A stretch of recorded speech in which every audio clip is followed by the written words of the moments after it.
But I'm afraid I can't support this legislation today.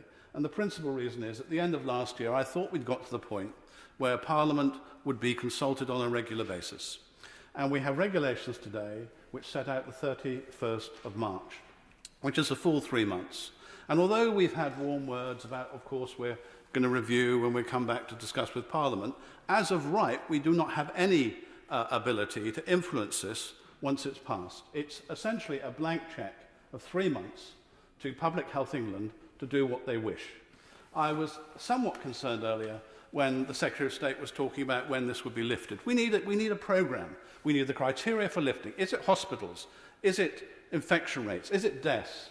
Is it all the vulnerable people actually inoculated? But we heard earlier, once they're inoculated, the government would think about it.